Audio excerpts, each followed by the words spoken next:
Preparation ಇಷ್ಟರ ಮಟ್ಟಿಗೆ ಹೇಗಾಯ್ತು, ಏನಾಯ್ತು, ಅದೆಲ್ಲ ನಿಮ್ಮ ಬಾಯಲ್ಲೇ ಕೇಳ್ತೀವಿ.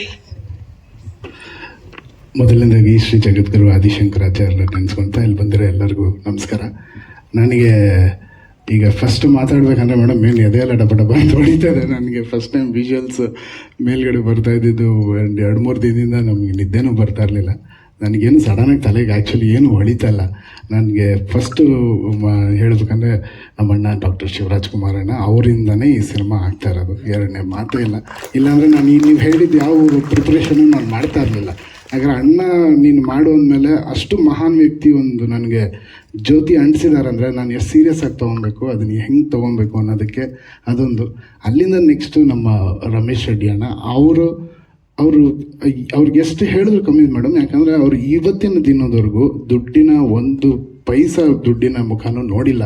ಆ ವ್ಯಕ್ತಿ ನನಗೆ ಹೆಂಗೆ ಹೇಳಿದ್ರೆ ಗಾರೆ ಕೆಲಸದಿಂದ ಬಂದಿರೋಂಥ ಒಂದು ಉತ್ತಮ, ಇವತ್ತು ನೀವು ಹೇಳಿದ್ರೆ 4 ಸ್ತಂಭ ಅಂತ, ಆ 4ನೇ ಸ್ತಂಭ ಆಗಿ ನಿಲ್ಲೋದು ಅಷ್ಟು ಈಸಿ ಇಲ್ಲ ಮೇಡಮ್. ಅವ್ರು ಎಲ್ಲಿಂದನೂ ಬಂದು ಇವತ್ತು ಈ ಸಿನಿಮಾಗೆ ಅವರು ಕಂಪ್ಲೀಟ್ ಫುಲ್ ಏನೇನಿದೆ ಎಲ್ಲವೂ ಕೊಟ್ಟಿದ್ದಾರೆ. ಇವತ್ತವ್ರಿಗೆ ಒಂದು ಪೈಸಾಗಿಲ್ಲ ಅಂತ ಹೇಳಿಲ್ಲ.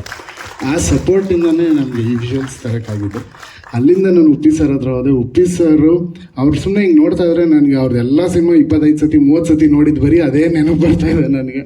ಅವ್ರು ಫಸ್ಟ್ ಡೇ ಕೂತ್ಕೊಂಡು ಮಾತಾಡ್ಬೇಕಾದ್ರೆ ಅವರು ಚೆನ್ನಾಗಿದೆ ಗುರುವೆ, ಮಾಡೋಣ ಗುರುವೆ ಅಂದ್ರಲ್ಲ, ಅದೊಂದು ದೊಡ್ಡ ಆಶೀರ್ವಾದ ಆಗೋಯ್ತು. ಅಲ್ಲಿಂದ ರಾಜ್ ಸರು ರಾಜ್ ಬಿ ಶೆಟ್ಟಿ ಅವ್ರನ್ನ ಫಸ್ಟ್ ಪ್ರೋಸೆಸ್ ಒಪ್ಸೋದು ತುಂಬ ಕಷ್ಟ. ಒಪ್ಪಿಸಾದ್ಮೇಲೆ ಮೋಸ್ಟ್ ಈಸಿಯೆಸ್ಟ್ ಆ್ಯಕ್ಟ್ರು. ಅವ್ರು ಸೆಟ್ ಮೇಲೆ ಬಂದರೆ ಅವ್ರು ಎಲ್ಲರನ್ನೂ ಈಸಿಯಾಗಿ ಹ್ಯಾಂಡಲ್ ಮಾಡೋಂಗೆ ಅವರೇ ಮಾಡಿಬಿಡ್ತಾರೆ. ಸೊ ಅವರು ಈ ಕತೆ ಒಪ್ಕೊಂಡಿದ್ದು ನನಗೆ ಬಹಳ ಅಲ್ಲೂ ಒಂದು ದೊಡ್ಡ ಧೈರ್ಯ ಬಂದು. ಯಾಕಂದ್ರೆ ಅವ್ರು ಅಷ್ಟು ಈಸಿಯಾಗಿ ಯಾವ ಕತೆಗಳು ಒಪ್ಕೊಳ್ಳೋದೇ ಇಲ್ಲ. ಅವ್ರು ಒಪ್ಕೊಂಡ್ರು, ಇದೆಲ್ಲ ಸೇರಿ ಆಯಿತು. ನನಗೆ ಇಷ್ಟ ಈಗ ಮಾತಾಡೋಕ್ಕಾಗ್ತದೆ, ಆಮೇಲೆ ಮಾತಾಡ್ತೀನಿ, ದಯವಿಟ್ಟು ಕ್ಷಮಿಸಿ.